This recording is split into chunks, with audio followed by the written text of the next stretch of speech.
Bueno, buenas noches. Hoy día continuamos entonces con los presentes de observancia obligatoria. Es la última clase de este último módulo. Más que todo para entrar a detallar cómo se elabora un precedente o cuál es el procedimiento administrativo por el cual los vocales realizan el precedente, ¿no? Tenemos que retomar un poco nuestras clases del procedimiento registral. Habíamos dicho que nuestro procedimiento registral es un procedimiento administrativo, pero especial, ¿no? Donde recoge sus normas propias y lo que no está en sus normas propias, complementariamente, irá en referencia a la Ley de Procedimiento Administrativo General. ¿Y cuáles son sus normas propias? Sería el Reglamento General de los Registros Públicos. Ahora, a nivel judicial, nosotros sabemos que hay unas garantías que es la instancia plural o la doble instancia. A nivel administrativo no siempre se da así, ¿eh? A nivel administrativo puede haber una sola instancia, dos instancias, tres instancias, ¿no? En el caso de registros de registro de propiedad inmueble, registro de predios u otros registros que integran el Sistema Nacional de Registros Públicos, todos están enmarcados en un reglamento general que estipula que existe la doble instancia. Primera instancia a cargo del registrador y segunda instancia a cargo del tribunal registral. Cuando el tribunal registral se pronuncia, se agota la vía administrativa y entonces podemos interponer la demanda contenciosa administrativa ante el Poder Judicial. Ahora, recordemos que nuestros derechos sustantivos están enmarcados en los códigos, ¿no? Nuestros derechos procesales están enmarcados en códigos también. Algunas normas también estipulan la referencia de los alcances del derecho para nuestras relaciones jurídicas entre nosotros, cuando contratamos, cuando queremos celebrar un negocio, un acto jurídico, ¿no? Incluso al contraer matrimonio, están nuestros deberes enmarcados en normas, en leyes. Y de ahí la referencia que nuestro sistema es un sistema legal. Los registradores, los notarios, los jueces, los funcionarios públicos, todos estamos obligados a verificar lo que es la ley y de la ley pronunciarnos en los diferentes ámbitos, ¿no? Entonces es un ius civile, donde la ley es la que impera. Diferente a un sistema del common law en los países de habla inglesa, por ejemplo, ¿no? Inglaterra, donde el common law es que los especialistas en el tema, o sea, los jueces, los magistrados, son los que van alimentando el derecho en cuanto a sus pronunciamientos, en cuanto a sus casaciones, ¿no? Entonces tenemos un enfoque diferente. Nosotros la ley que debemos aplicarla en todos los ámbitos, registrales, judiciales, administrativos u otros, ¿no? Y en referencia al common law, sin embargo, de los pronunciamientos o diversos procesos que hay que causan trascendencia, a nivel de su ámbito se va alimentando el derecho. Por eso las casaciones en el common law es importante. Entonces, traído esta referencia, es importante nosotros ponernos a analizar. Los presentes de observancia obligatoria básicamente lo dan las instancias superiores, en este caso el Tribunal Registral, cuando se reúnen plenos. Y en los plenos se ponen a analizar los casos referidos o suscitados en referencia a una norma que es interpretada de diferentes formas por los registradores. Y se ponen a analizarlo y se ponen a determinar cuál va a ser la posición interpretativa que se va a adoptar conforme ese acuerdo. Cuando hay mayoría calificada, ¿no? 2/3 partes de los votos favorables, en esos plenos registrales, estos constituyen precedente de observancia obligatoria. ¿Y qué busca un precedente? Al igual que en los países del common law, donde los pronunciamientos de los magistrados van alimentando el derecho, ¿no? En este caso, se hace referencia a que un precedente es cuando el pleno o las salas del tribunal registral hacen una referencia de una interpretación normativa de una ley, ¿no? Una ley que en diversos casos, por primera instancia, han sido interpretadas de manera diferente. Entonces lo que hace el tribunal es, vamos a ver cuál va a ser la interpretación que se va a dar en referencia a esta ley. Así en los futuros casos que se presenten, y el registrador va a estar vinculado a ese aspecto interpretativo. Un beneficio para el registrador porque ante diversas interpretaciones o dudas, él ya saber cómo interpretar ese caso específico en cuanto hay un precedente. Y también otro beneficio para los administrados en cuanto por el principio de predictibilidad, que es uno de los principios que rigen los procedimientos administrativos, van a saber si va a proceder o no va a proceder su rogatoria en referencia a una norma que originalmente había sido interpretada de diferentes formas por los registradores. También se dan los plenos casatorios a nivel judicial, ¿no? Entonces también ahí los jueces se han visto pues un poco ayudados por estas casaciones para el desempeño de su función, igual los registradores en el ámbito registral, ¿no? La característica es cuando en estos plenos se obtiene mayoría calificada de los vocales, constituye precedente de observancia obligatoria vinculantes en el ámbito nacional en primera instancia para todos los registradores, incluso en segunda instancia. Pero cuando no se da la mayoría calificada, sino una mayoría simple, entonces lo que se aprueban son acuerdos plenarios, no vinculantes en primera instancia para el registrador, pero sí en segunda instancia, en tanto por la predictibilidad, ya la segunda instancia sí se encuentra vinculada a esos criterios. Por eso es que cuando uno va a la página de SUNAR y pones el tribunal registral, te aparecen iconos referidos a precedentes de observancia obligatoria y abajo acuerdos plenarios. Ya saben, precedentes porque obtuvieron mayoría calificada y son de obligatorio cumplimiento por parte de primera instancia y segunda instancia a nivel nacional. Acuerdos plenarios, interpretaciones normativas que hizo también el tribunal en segunda instancia mediante sus acuerdos plenarios, pero que no obtuvieron la mayoría calificada. No son vinculantes en primera instancia, pero sí en segunda instancia si estos son apelados. Entonces, de ahí es que era necesario recordar, ¿no?, este procedimiento registral.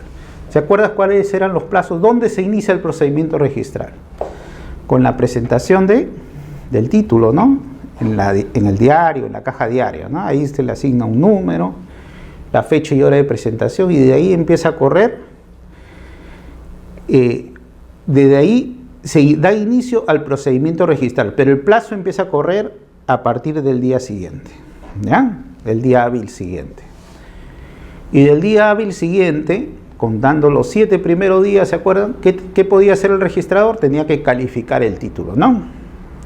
Su calificación podía consistir, si él considera que no era un acto inscribible que hacía, lo tachaba sustantivamente, ¿no?, una tacha sustantiva. ¿Esa tacha sustantiva pone fin al procedimiento registral? No, porque es un procedimiento en primera instancia y es apelable ante el tribunal registral en segunda instancia, ¿ya? Por eso esa tacha sustantiva no pone fin al procedimiento. Entonces mucha gente presenta el título diciendo, bueno, acá me lo tacharon sustantivamente, voy a presentar de nuevo el título para que lo califique. Y después se da con la sorpresa que el registrador le dice, estando vigente el asiento de presentación anterior, ¿no?, y con tu derecho a poder apelar en segunda instancia, se suspende este segundo título por ser incompatible. Entonces, ¿qué se puede hacer en ese caso? Puedes apelar o puedes desistirte totalmente del proceso, ¿no?, y con eso ya va a empezar a calificar el segundo título, que le era incompatible, ¿no? El registrador también podía observar. En el caso de observaciones era cuando había defectos subsanables, ¿no? La tacha sustantiva es como en el ámbito judicial como una improcedencia, ¿no? No procede la demanda. Y la observación es como una declaración del juez en un proceso judicial de inadmisibilidad, porque hay que subsanar ciertos defectos. Y en ese sentido es que el registrador puede realizar una observación, ¿no? Porque hay unos defectos que subsanar. El registrador podía liquidar, ¿no?, el pago de mayores derechos, porque cuando uno presenta la solicitud y se va al liquidador, el liquidador el monto que te califica para que tú ingreses tu solicitud es el pago mínimo, que es el pago de la calificación propiamente dicha, el ámbito administrativo de la calificación, ¿no? Y los registradores ya, cuando procede la inscripción, lo que realizan es el pago de la publicidad o de la generación del asiento registral, ¿ya? Y ahí muchos actos están valorados en referencia a un porcentaje del monto de las transferencias, por ejemplo, ¿no? Y otros, sin embargo, son montos fijos. Pero si también ya pagué mi mayor derecho, pasó por el filtro de la calificación, entonces el registrador podrá inscribir el título. Y cuando el registrador inscribe el título, a los, supongamos, 3, 4, 5 días, antes incluso de culminar los 7 días, ¿culminó el procedimiento registral? Ahí sí culminó el procedimiento registral, porque se cumplió el fin del procedimiento, que es la inscripción del título, ¿ya? Mire, la tacha sustantiva no ponía fin al procedimiento registral. La inscripción sí pone fin al procedimiento registral. Ahora, de ahí empezamos a contar, ¿no?, desde el día siguiente de la presentación, 25 días hábiles era lo que duraba la vigencia del asiento de presentación. Pero cuando el registrador observó, liquidó, ¿no?, ahí hubo una prórroga automática. Entonces se prorroga 25 días, ¿no? De los 35 días, disculpen, 35 días, 25 días adicionales. Me estaba confundiendo. 35 días, 25 días. Y en ese sentido, el usuario puede subsanar, pagar el mayor derecho, ¿no?, 6 días antes que venza la vigencia del asiento de presentación. ¿Y por qué 6 días antes? Porque los 5 días restantes va a servir para que el registrador califique y pueda inscribir el título en caso proceda, ¿no? A veces internamente se pide una prórroga porque los títulos son tan extensos que en verdad es necesario una prórroga mayor, ¿no?, para darle una publicidad adecuada.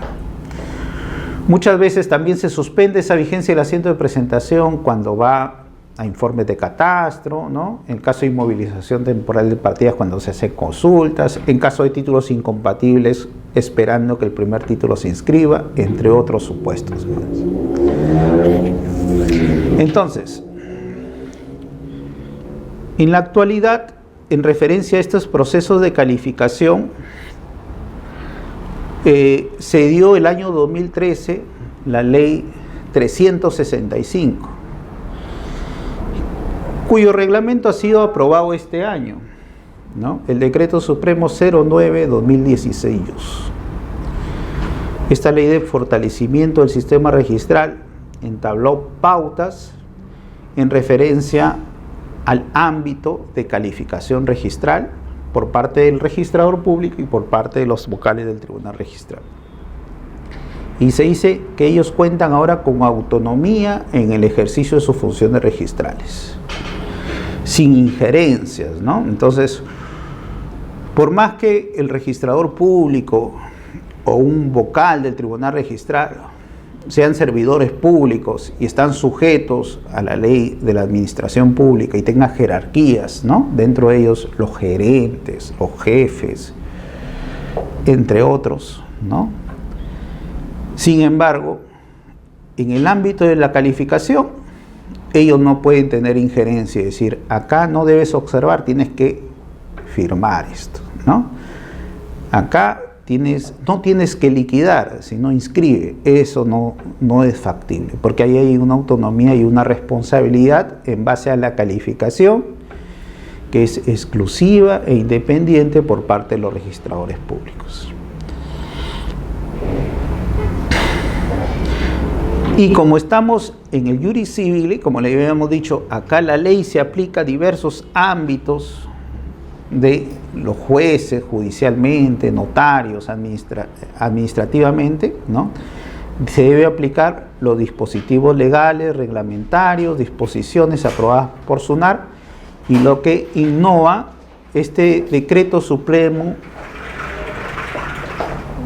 buenas noches, que efectúa el reglamento, ¿no?, de la ley de fortalecimiento de la SUNAR, es que incorpora los precedentes de observancia obligatoria emitidos por el Tribunal Registral, ¿no?, y lo enmarca dentro, como si fueran de calidad de normas legales, ¿no?, para que sean aplicados por el registrador, ya que estamos en el Iuris Civili, ¿no?, principio de la ley se aplica en referencia a todos, a pesar que es un precedente y no ha sido emitido como una ley, ¿no? No está en el marco normativo, incluso estaría debajo, si vemos el triángulo de Kelsen, estaría debajo de las leyes, los reglamentos, ¿no? Están muy abajo cuando son las resoluciones, pero sin embargo ya están enmarcados, ¿no?, dentro del desarrollo de la función calificadora. Incluso acá tenemos una referencia: su omisión o incumplimiento, ¿no?, acarrea responsabilidad funcional, quizá TUMPAT, o otras responsabilidades especiales que podrían generarse las mismas. Entonces, esta ley de fortalecimiento que les hice referencia se da en 12 de julio del 2013, donde incide un poco también en los procesos de nombramientos, ¿no?, tanto la ley como su reglamento, de los nombramientos y ratificaciones de los vocales que van a integrar el sistema registral, ¿no?, como segunda instancia. Dentro de ello se habla cómo va a ser el proceso de ratificación cada 5 años de los vocales en segunda instancia, y en todo caso enmarca el Tribunal Registral, ¿no?, órgano que conoce en segunda y última instancia administrativa. Entonces tenemos una doble instancia administrativa en este procedimiento especial registral, sobre los recursos de apelaciones interpuestos sobre denegatoria de inscripción, sean observaciones, tachas sustantivas, ¿no?, y demás actos registrales, dice, expedido por los registradores en primera instancia. Entonces, puedo tener un abanico grande en referencia a la labor de primera instancia del registrador, que puede ser materia de apelación, ¿no?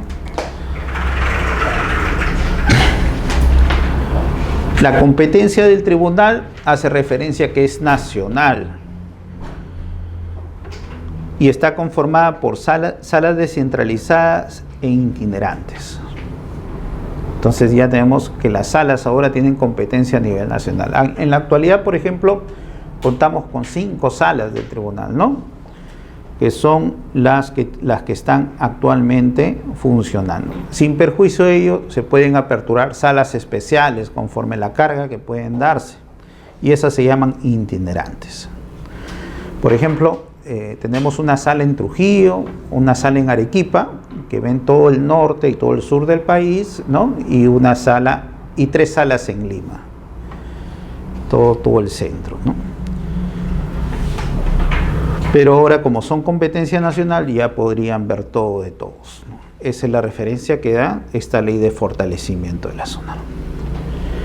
Y como funciones del Tribunal Registral hace referencia, ¿no?, resuelve recurso de apelaciones contra denegatorias de inscripción y demás decisiones.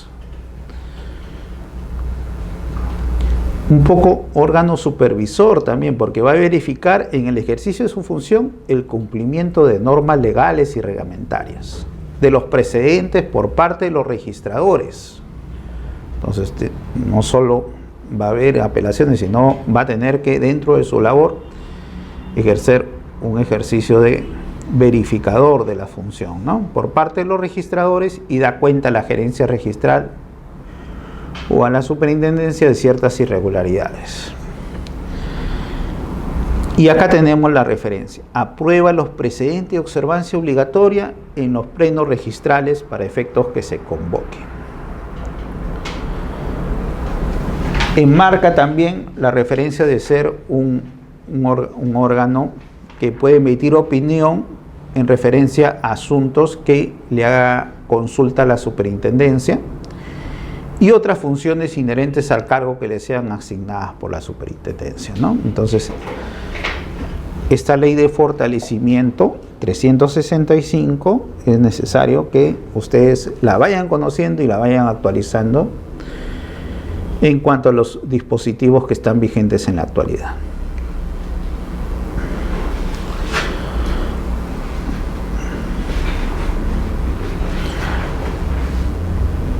Acá tenemos, por ejemplo, más precisamente, ¿no?, apelaciones interpuestas contra observaciones, tachas y liquidaciones. Cuando habla sobre tachas, hay que interpretar lo que es de tachas sustantivas, ¿no? Porque las tachas procesales, cuando culmina la vigencia del asiento de presentación, ¿no?, los 35 días más los 25, y no subsanó 6 días antes, o no pagó el mayor derecho, entonces van a pasar los 5 días y van a declarar la tacha por vencimiento del asiento de presentación. Esa tacha por vencimiento no va a ser materia de apelación, ¿no?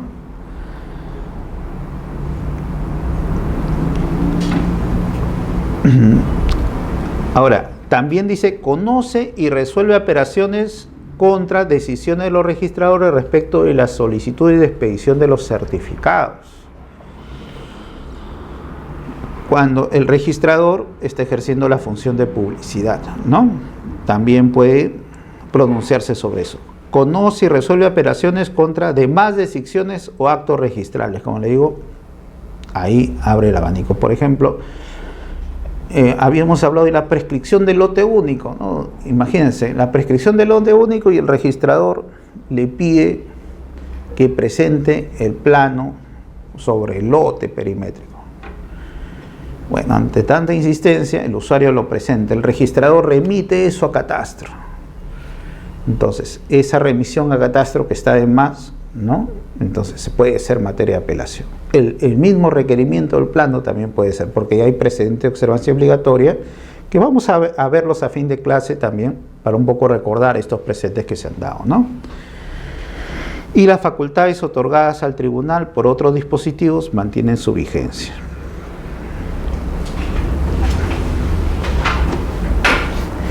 Entonces, otra característica del procedimiento registral, aparte de la segunda instancia, habíamos hablado que acá hay una calificación previa, diferente a un procedimiento administrativo general, ¿no?, donde primero se acogen los actos y después se hace la supervisión o la calificación en cuanto a la validez de los actos.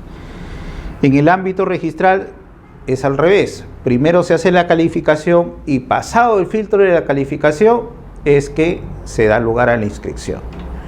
¿Y por qué? Por la importancia que tiene la publicidad registral en cuanto a sus efectos. ¿Se acuerdan los efectos, no? Legitimación, buena fe, oponibilidad, entre otros, ¿no? Prioridad, etc. Entonces, en base a esto es que acá tanto el registrador y el tribunal registral ejercen la calificación. El reglamento general habla que lo debe ejercer de manera independiente, ¿no? Ya hemos visto que el reglamento y la ley de fortalecimientos habla de autonomía. Pero en sí es porque es personal y es indelegable dicha función. Entonces, por más que en el proceso de calificación, por una ayuda, tenga asistentes que presten una precalificación, de todas maneras el registrador es responsable de la calificación plena, ¿no?, de sus actos. Y lo realiza dentro de los límites de la ley, el reglamento y demás normas registrables.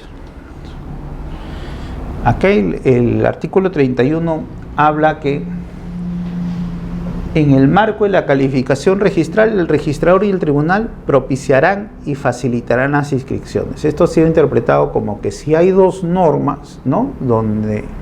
O hay una norma que puede ser interpretada de dos formas, entonces la interpretación que se debería dar es aquella que propicie la inscripción y no la interpretación en contrario. En ese sentido es que se entiende esta última parte del artículo. Pero siempre y cuando esa interpretación no vaya en contra de la misma norma, ¿no? Que se dé. Alcance de la calificación. La adecuación de los títulos, en este caso los títulos presentados, con los asientos de inscripción.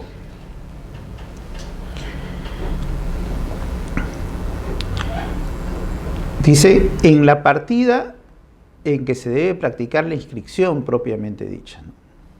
Y complementariamente por los antecedentes, es decir, por los títulos archivados, ¿no? Sin perjuicio de la legitimación de aquellos. Entonces, mucho cuidado cuando el registrador advierta un asiento que ya goza de legitimación, ¿no? Y en todo caso, él no puede desnaturalizar o decir que esa inscripción está mal hecha, porque ya esa inscripción ya ha sido publicitada y por lo tanto goza del principio de legitimación.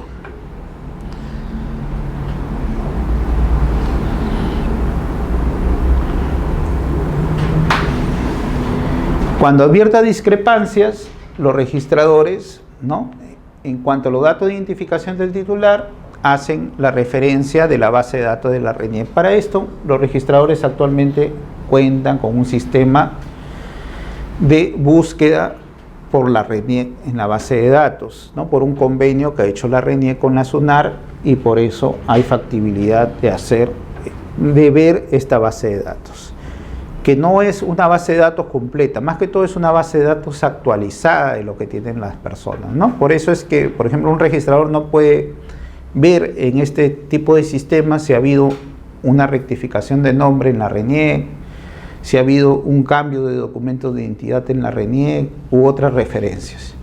Por eso es que ellos van a solicitarle a ustedes, en caso, por ejemplo, de la libreta electoral al DNI, que cambió la numeración, un certificado que lo emita la misma RENIEC para complementar esa información.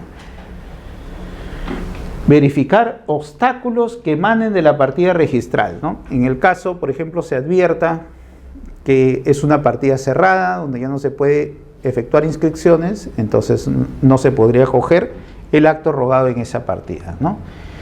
Títulos pendientes que puedan impedir temporal o definitivamente la inscripción. ¿Cuáles podrían ser? Los incompatibles.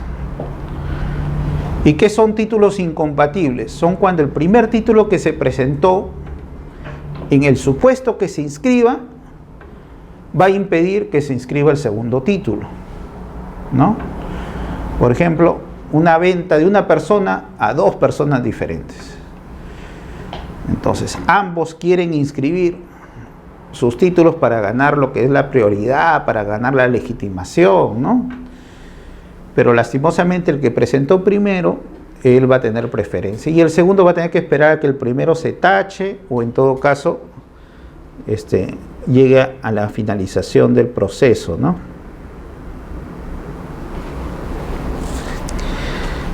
La calificación, verificar la validez y naturaleza inscribible del acto. Entonces, esto de verificar la validez es en referencia a los documentos que tenemos, ¿no? Dentro de ellos habíamos hablado también de esta ley 30313, ¿se acuerdan? ¿No?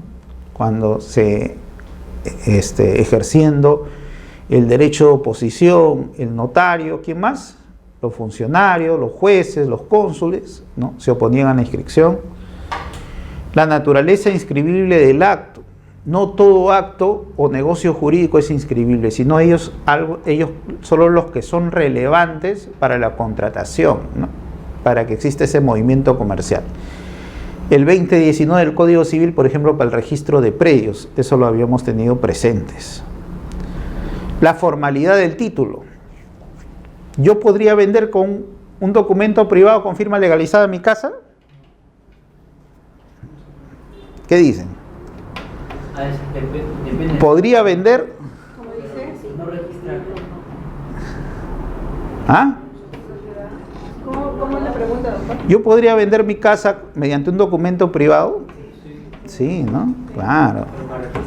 Pero para registrar, ahí sí se necesita un título por escritura pública. ¿Y por qué? Si el Código Civil me dice que yo tengo libre, o sea, la sola obligación de transferir hacia el acreedor propietario es obligacional, no me dice que sea por escritura pública. ¿Por qué? Entonces nosotros tenemos que hacer el análisis. Artículo 20.10 del Código Civil, ¿no? Principio de titulación auténtica. Y ahí vamos, ¿no? Que las inscripciones se hacen en mérito de escritura pública, salvo que haya una norma, ¿no?, que permita que sea por medio de otro instrumento.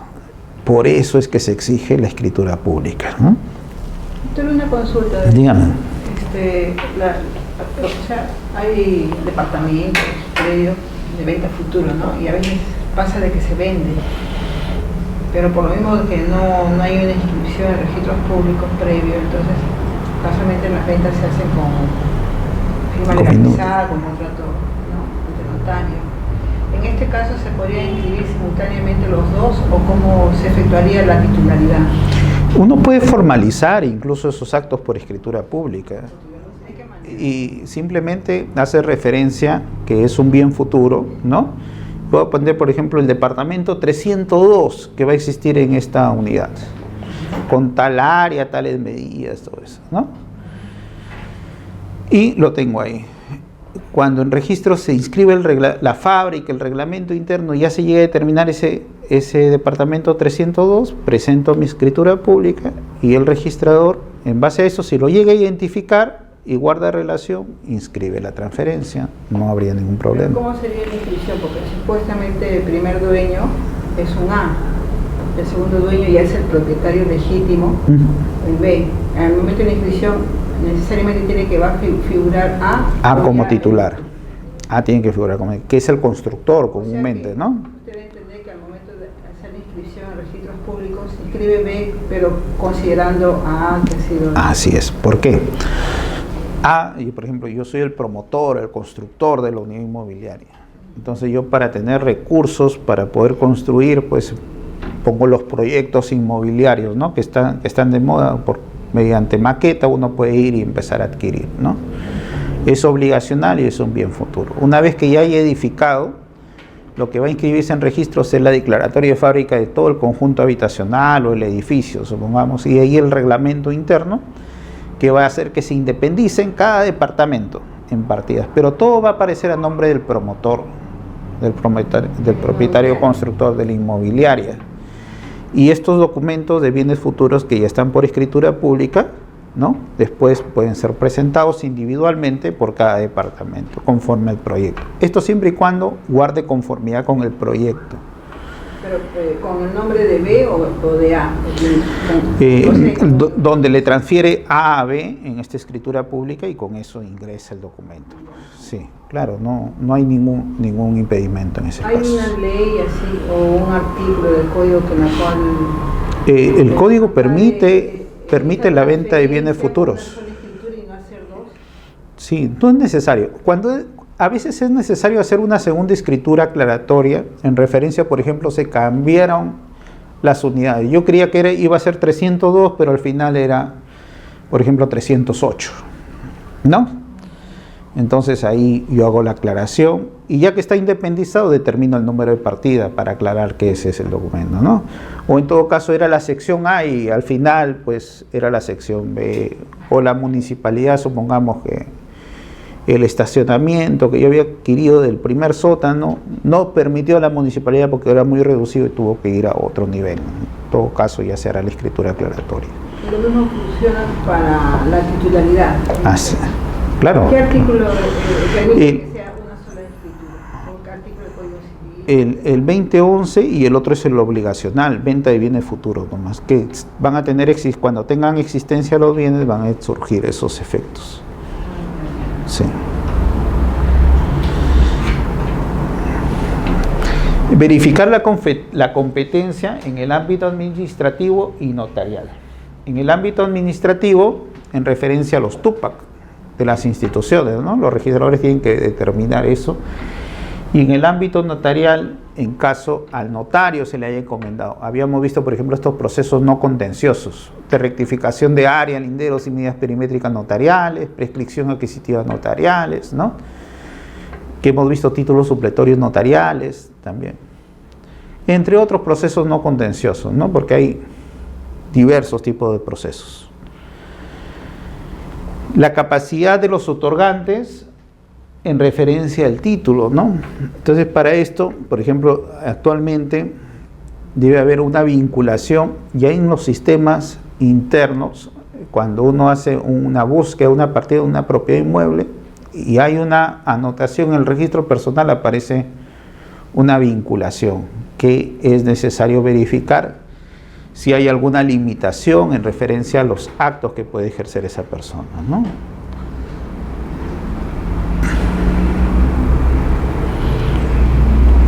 La representación invocada por los otorgantes, en su caso, ¿no? Por más que los notarios están al momento de elaborar la escritura pública, le vayan a pedir los poderes vigentes en todo caso, de todas maneras el control lo extermina el reglamento para que no se realicen actos por representantes que no tienen esas facultades.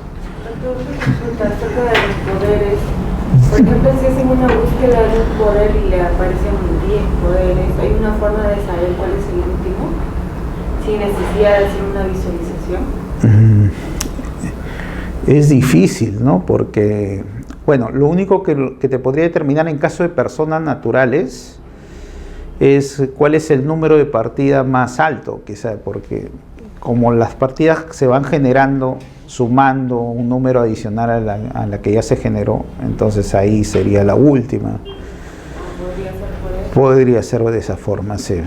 Pero ahora, si sea el poder que está buscando, por ejemplo, yo te puedo dar a ti poder para vender y después por ahí le doy poder a otra persona para declarar mi fábrica, poder a otra persona para que me represente un proceso judicial, así. Cuando hagan la búsqueda por mi nombre van a aparecer diferentes tipos de poder. Y los poderes siempre, si piden un poder, por ejemplo, ¿es una sola hoja que le sale o un poder puede ser varias hojas? Nuestro sistema registral es de inscripción, pero de inscripción en el sentido que es un resumen del título en sí, lo relevante para el negocio jurídico.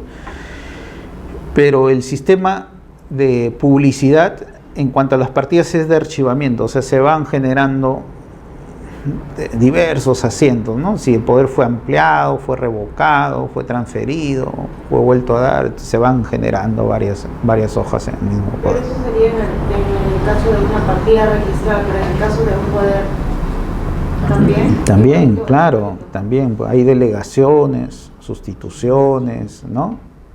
Entonces, o sea, un poder puede ser una hoja como 2, 3, 4. También podría darse varias hojas en referencia a ese poder, sí.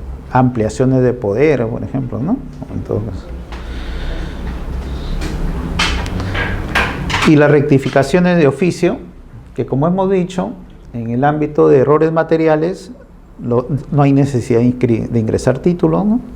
Pero por errores de concepto, ahí siempre y cuando se esté calificando un título nuevo.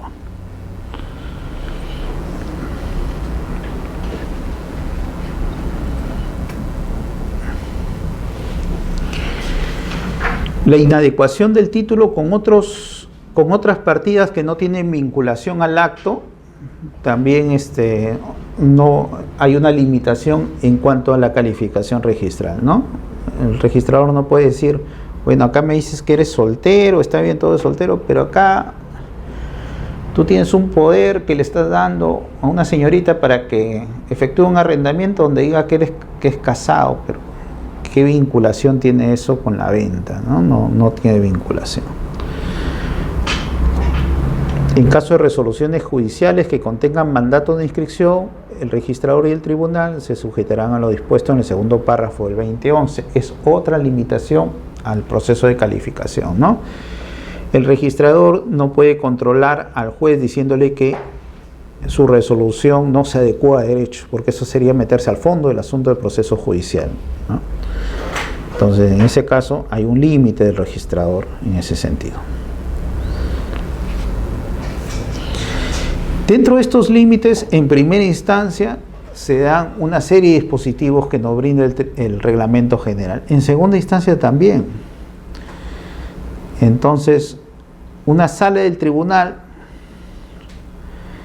¿no?, que esté viendo una apelación de un registrador de algunas observaciones que hizo en un título, dice, no puede generar nuevas observaciones, siempre y cuando no incida sobre estas causales.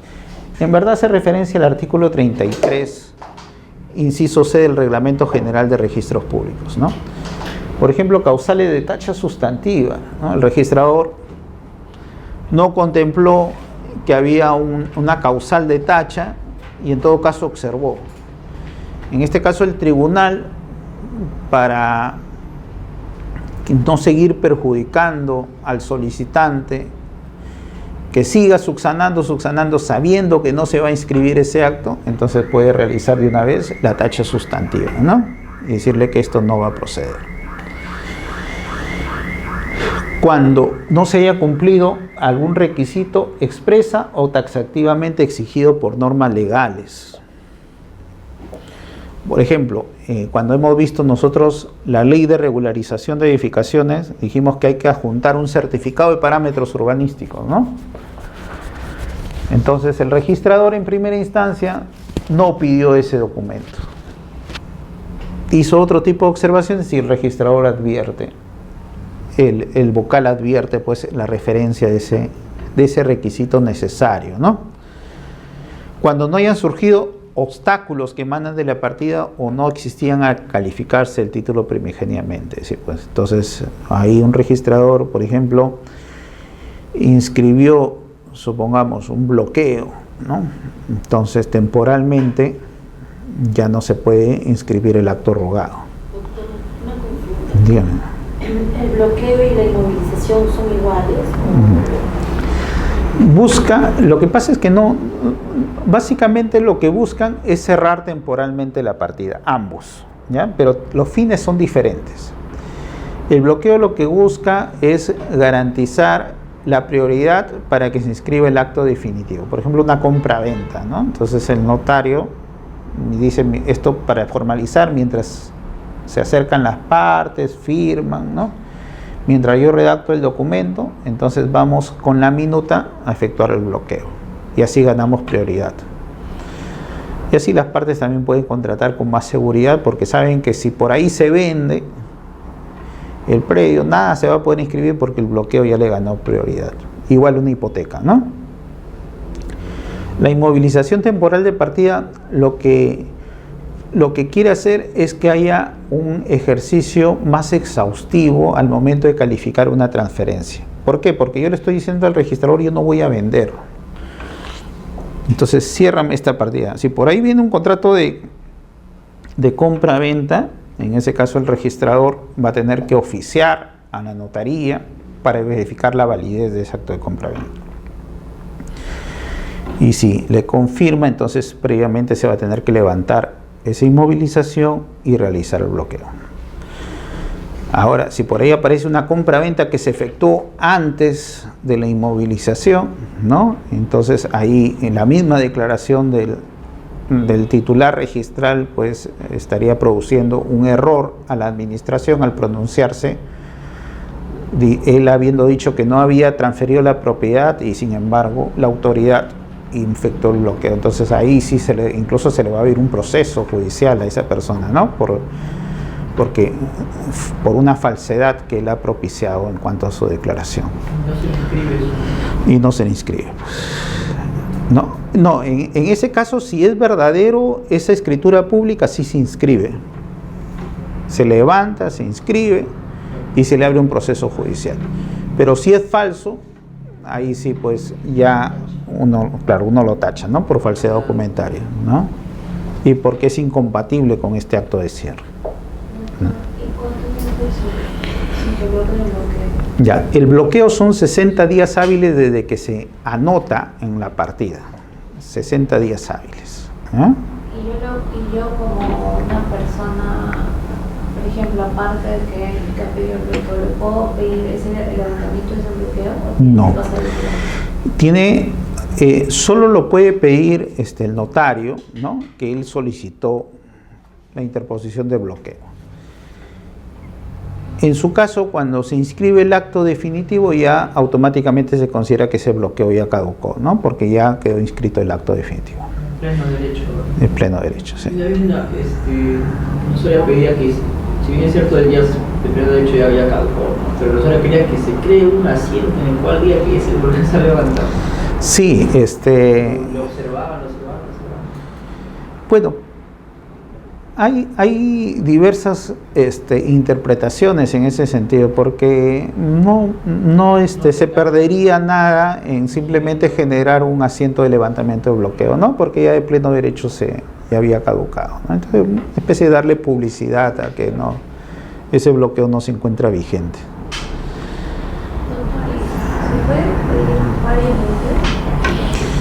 Sí, el bloqueo hasta que se inscribe el acto. Lo que busca, como toda anotación preventiva, como les hice referencia, es advertir, ¿no?, que va a cambiar esa situación y ganar prioridad, más que todo. Se presta para muchas cosas, ¿no? Porque él está bloqueando. Ah, también, ¿no? También. O hay bloqueo tras bloqueo tras bloqueo, ¿no? Entonces, en todo caso, mientras se caduca, se pone a calificar el otro bloqueo, sí, pero bueno, son referencias, todos tenemos esa libertad de poder transferir, ¿no? Doctor, ¿y el bloqueo y la inmovilización tienen una tarifa, es más caro? ¿Cuál es el precio? No, es igual, ambos son de, no, o sea, no varían en cuanto a los montos. El valor de la propiedad. Sí, pues. La carga, No varían, solo es por la anotación de una carga, que es invalorado incluso. Y la diferencia es que, por ejemplo, una inmovilización temporal de partida, si tú no haces referencia por cuánto tiempo lo vas a inmovilizar, el supuesto es que son 10 años. ¿Ya? Esa es la diferencia. Pero no se tiene el costo, ¿cuánto No, costaría? eso ya va a venir cuando venga la compra-venta definitiva, el 3 por 1000 del valor de la transferencia, ¿no? Y el otro, bueno, invalorado, creo que está 38 soles, ¿no? Que es un gravamen, ¿no? Sí.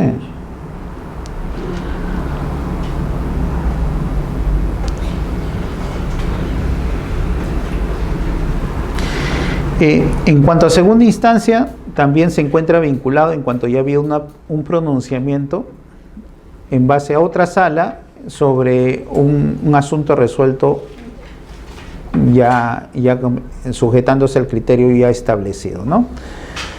Pero muchas veces, a diferencia de primera instancia, la segunda instancia contempla que quizá el pronunciamiento de la anterior sala no era el adecuado. Y ellos lo que quieren hacer es apartarse del criterio establecido, ¿no?, por la otra sala del tribunal, o por ellos mismos quizá, ¿no?, habiendo cambiado la forma del criterio interpretativo de la norma.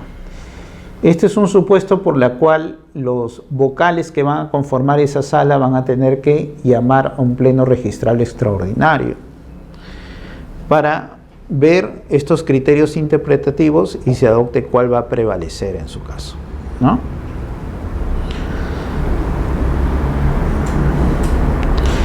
El tribunal registral también actualmente se encuentra reglamentado por la resolución 065-2016, ¿no?, del 9 de marzo del 2016. En ese sentido, este dispositivo, por ejemplo, norma qué son plenos registrales, ¿no? Porque habíamos dicho, si la sala quiere cambiar el criterio interpretativo, va a tener que convocar un pleno registral extraordinario. Pero ¿qué es un pleno registral, no? Son la reunión de vocales que integran el tribunal registral. O sea, todos de las 5 salas que tenemos, ¿no?, donde se les va a solicitar, en todo caso en la convocatoria, sobre cuál va a ser el aspecto que van a tener que buscar la interpretación normativa. Cuando las salas se reúnen en pleno, básicamente ellos pueden aprobar, modificar o dejar sin efecto precedente de observancia obligatoria, ¿no? Pueden modificar su reglamento en sí, bueno, elegir al al vicepresidente del tribunal las consideraciones que le ha solicitado la SUNAR, ¿no?, el superintendente, y otros de intereses necesarios para el desenvolvimiento del caso. Las sesiones pueden ser ordinarias, o sea, necesariamente los vocales se reúnen en pleno los meses de abril, agosto y diciembre de todos los años, ¿no? Por eso es que constantemente cuando uno revisa el peruano a veces dice se aprobaba un pleno, ¿no?, registral. Y en ese sentido es porque ha habido la referencia de sesiones ordinarias constantes. Y la convocatoria la realiza el presidente del Tribunal Registral. Y también secciones extraordinarias, ¿no? No necesariamente en estos meses que ya están programados, sino cuando se quiera, por ejemplo, el supuesto que se ha querido cambiar de criterio de observancia, ¿no? Cuando se quiera cambiar de criterios que han adoptado ya otras salas o quizá la misma sala en un caso similar. En estos casos lo solicitan pues los 3 vocales que quieren cambiar el criterio interpretativo, y dentro de los 15 días se realizará esta sesión extraordinaria respectiva, ¿no? Ahora las convocatorias, las notificaciones y demás aspectos lo encontramos normados en la referencia de este reglamento de SUNAR, ¿no?, del Tribunal Registral. 10 días cuando son sesiones ordinarias, porque ya se conoce pues cuáles son los meses que se van a reunir, y 5 días en caso de sesiones extraordinarias, ¿no? Lo puede convocar en sesiones ordinarias comúnmente el presidente. En caso de que el presidente no convoque,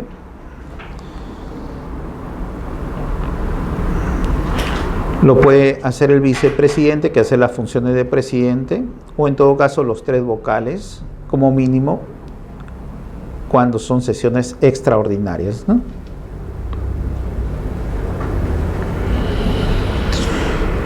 Un mínimo para que exista quórum y este pleno se pueda aprobar es la concurrencia en primera citación con 11 vocales,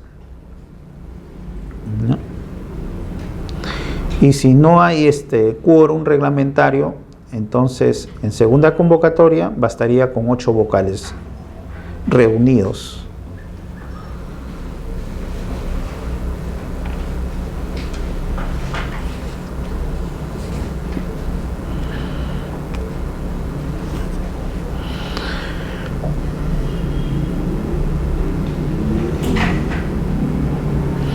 Estas secciones hacen referencia a que los vocales levanten actas en cuanto a los acuerdos que van a llevar a cabo.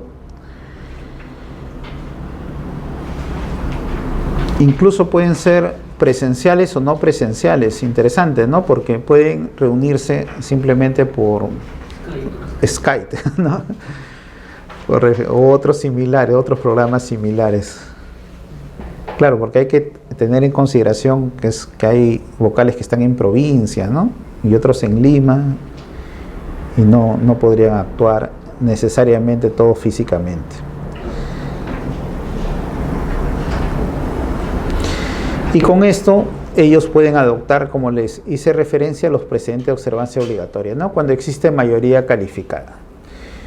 ¿Y qué es un precedente? Criterios de interpretación de norma que son vinculantes, ya saben, obligatorios para los registradores en primera instancia, a nivel nacional, y también para los mismos vocales en segunda instancia, mientras no se cambien los acuerdos de estos precedentes.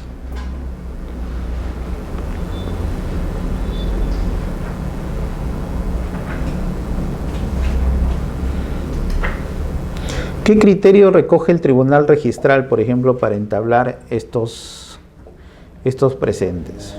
Criterios reiterados, por ejemplo, en las resoluciones del tribunal, ¿no? Siempre llega el mismo caso y el tribunal pues se congestiona un poco de carga. ustedes saben que ahora ya no se paga, ¿no?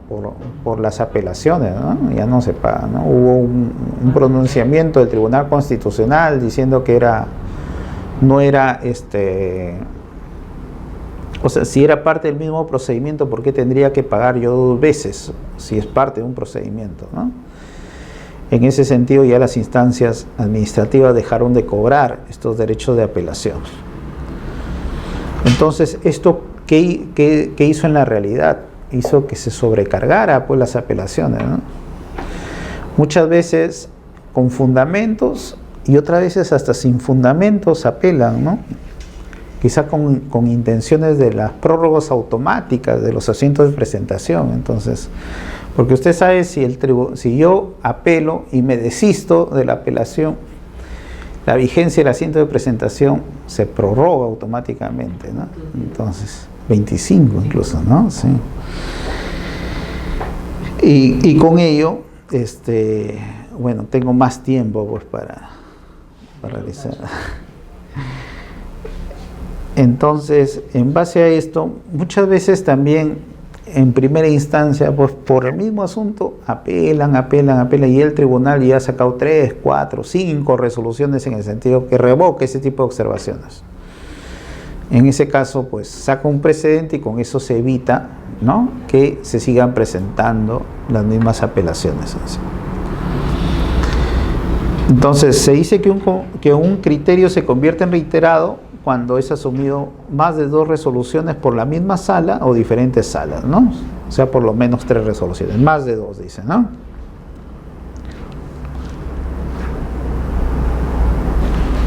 Para que exista precedente, en estas reuniones tienen que haber 2/3 partes de los vocales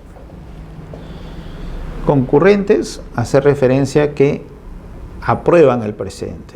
Si no se ponen de acuerdo y constituyen mayoría simple, en este caso no es precedente, sino es acuerdo plenario, ¿no? Sin perjuicio de eso, si por ahí se reúnen todos los integrantes de segunda instancia, ellos pueden tomar por unanimidad estos acuerdos. Y en ese caso sí llegarían a ser precedente de observancia obligatoria, ¿no? O sea, quedan instalados, a pesar de no haber sido convocados, pero como asiste el 100%, pueden dar plenamente instalado un pleno y con ello en sí realizar la referencia del criterio interpretativo, ¿no?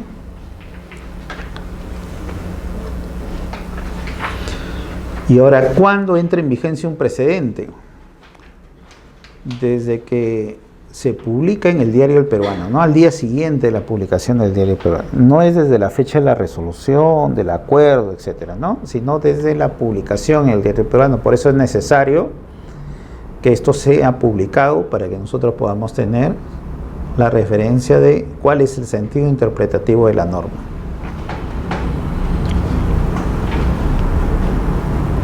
Se dice que dichos precedentes, conjuntamente con las resoluciones en las que se adoptó el criterio, se publicarán en la página web de la SUNAR, ¿no? Por eso es que nosotros en la SUNAR, uno ingresa a la página de SUNAR, pongan Tribunal Registral y ahí van a ver precedente de observancia obligatoria y encuentran todos los precedentes vinculantes en ese sentido.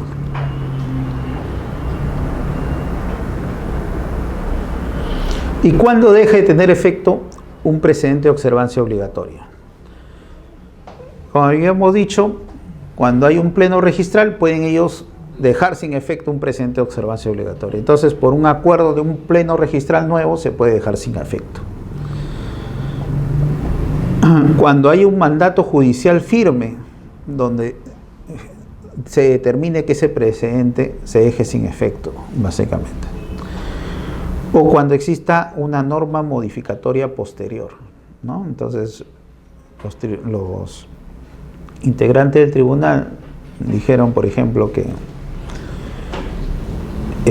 no es necesario pedir tal o tal requisito, pero viene una norma posterior donde dice que sí es necesario, entonces van a tener que dejar ellos su acuerdo respectivo.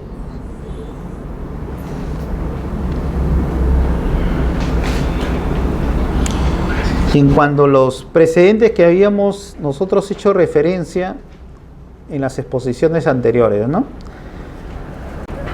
Las transferencias de predios regularizados al amparo de la ley 27157. ¿Se acuerdan? Declaración de fábrica antes de cuándo?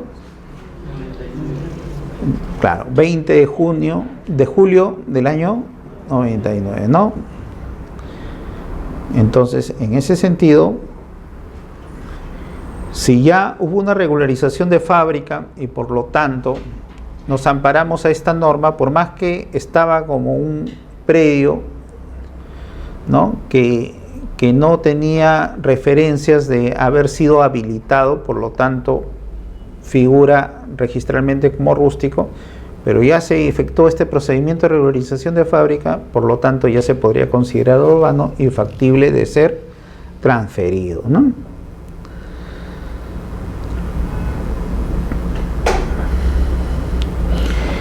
La regularización de edificaciones sobre predios ubicados en zonas urbanas consolidadas, ¿no? Aquellos también que básicamente registralmente aparecen como predios rústicos, pero en la realidad ya nos encontramos en zonas urbanas consolidadas, o sea que cuentan con los servicios de agua, luz, teléfono, vías, ¿no? Electricidad. En ese sentido, bastaría que se entregue, que se acredite simplemente que el predio se encuentre registrado como urbano con un certificado de la municipalidad correspondiente. ¿Se acuerdan qué tipo de certificados podrían adjuntar? El certificado de parámetros urbanísticos, el certificado de zonificación y vías, ¿no? Son dos tipos de certificados que podían acreditarse. Aquí específicamente el precedente no le hace referencia, pero las diversas resoluciones del tribunal, haciendo hincapié este precedente, acogen esos tipos de certificados, ¿no? Debido a que la municipalidad solo entrega certificado de parámetros a aquellos bienes que se encuentran en el ámbito urbano, y por lo tanto eso sería un certificado adecuado. Cancelación de cargas técnicas en vía de rectificación. Por ejemplo, acá tenemos un precedente que es reiterativo por parte de los verificadores, ¿no? Entonces, un verificador acogiendo el proceso de regularización y él sustituyendo al ente fiscalizador que era la municipalidad en este proceso declaratorio de fábrica por FOR, ¿no? Él advierte que en el certificado de parámetros urbanísticos no se cumplían ciertos parámetros, entonces los declaró como observaciones, pero después se da cuenta, pero si estoy declarando una edificación antes del 21 de julio del 99, por consiguiente, yo los parámetros que tengo que tomar en consideración son de la fecha de finalización de la obra y no del certificado de parámetros, ¿no? Entonces él puede hacer un estudio más minucioso y ver pues qué parámetros regían esa fecha. Incluso en la actualidad, con el Decreto Supremo 08-2013, vivienda, las municipalidades ya te podrían otorgar certificado de parámetros urbanísticos de fechas anteriores, ¿no? Pero en la medida que no lo hagan, el verificador, como es el ente fiscalizador en este sentido, porque se le encomienda a él esa función, él puede determinar y decir, bueno, sí, pues específicamente en la actualidad, supongamos, no cumple el retiro, pero quizá en esa fecha no se exigía retiro, ¿no? No cumple el área libre, pero en esa fecha no se exigía pues la referencia de área libre. Y en base a eso, elabora un nuevo informe de verificación y donde puede determinar, pues, mediante este precedente, el levantamiento de esas cargas técnicas.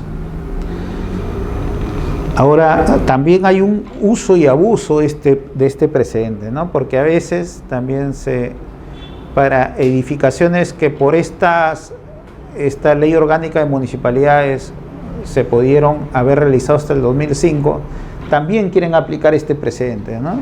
Pero ahí no, porque en el año 2005 sí existía el certificado de parámetros y por lo tanto sí era vigente el certificado que se estaba normando en aquel entonces, ¿no?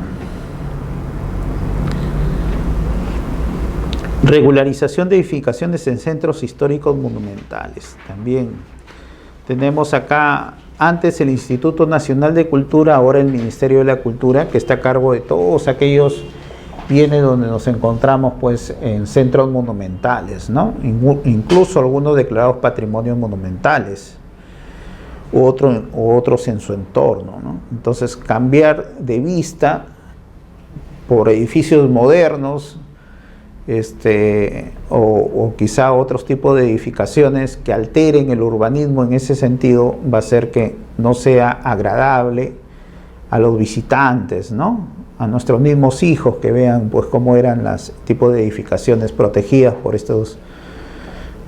estas normas especiales. Entonces hay normas que prohíben los procesos de regularización, pero siempre y cuando el Ministerio de Cultura, como ente fiscalizador acá, no dé su aprobación. Pero si el Ministerio de Agricultura consiente en la regularización de edificaciones, puede hacer que sí se haya cumplido todos los parámetros, ¿no?, que el Ministerio establecía, y consciente, en ese caso sí procedería.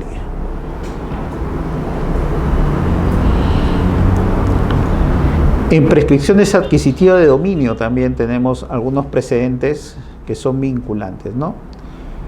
Inmatriculación en mérito a sentencia de prescripción adquisitiva. Entonces, si ya hubo una sentencia donde se determinó el tiempo de antigüedad de la adquisición del bien, entonces bastaría esa sentencia para inscribir esta prescripción, ¿no? Y no esperar, en todo caso, la antigüedad por el 2018, los 5 años que tiene que esperar para poder inmatricular, ¿no?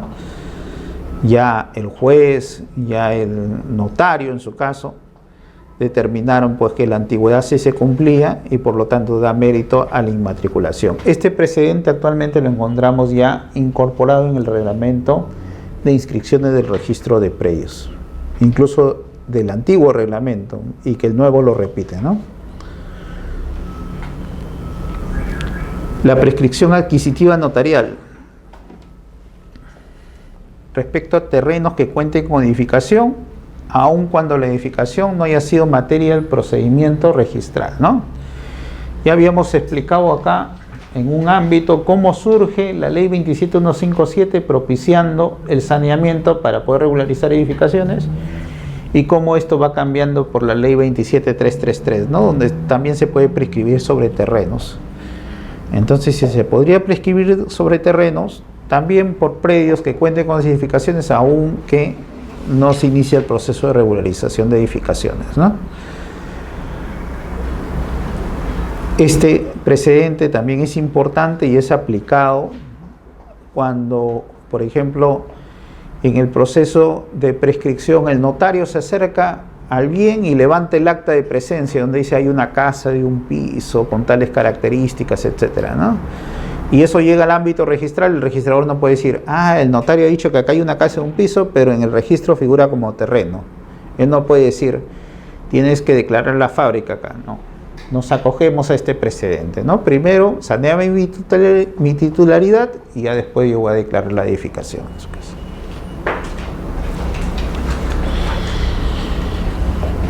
Emplazamiento del titular registral en los procedimientos de prescripción adquisitiva de dominio, ¿no?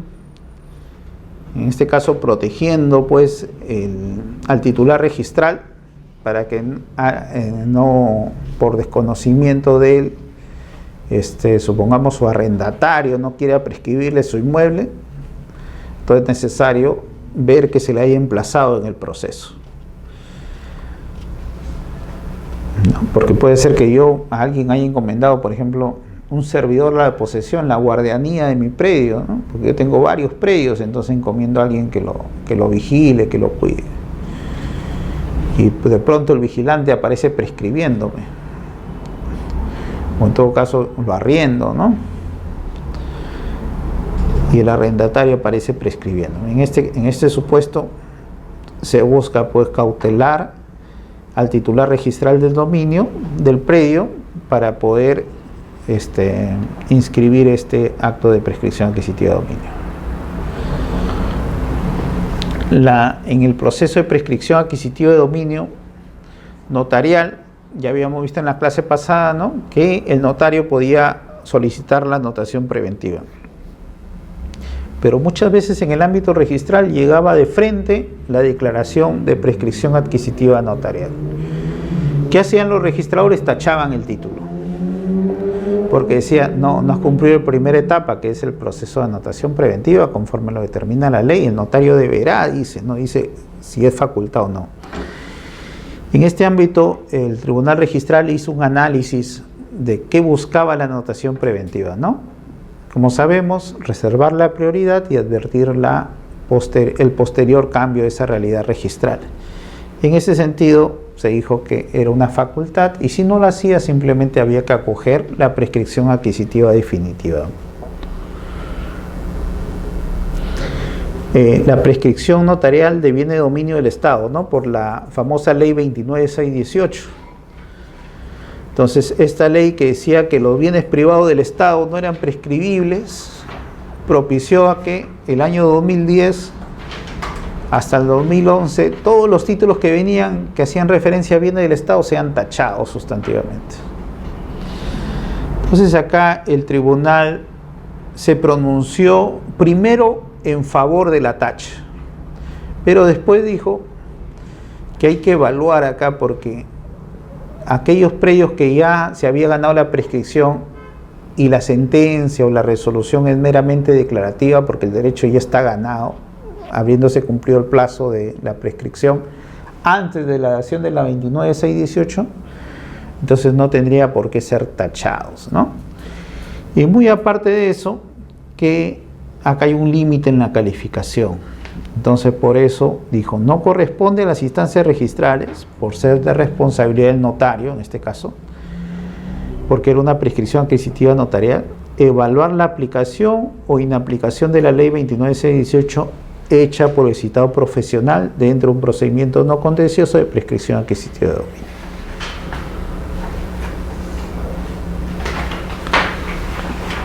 La formalidad de los planos en estas anotaciones de prescripción adquisitiva de dominio, ¿no?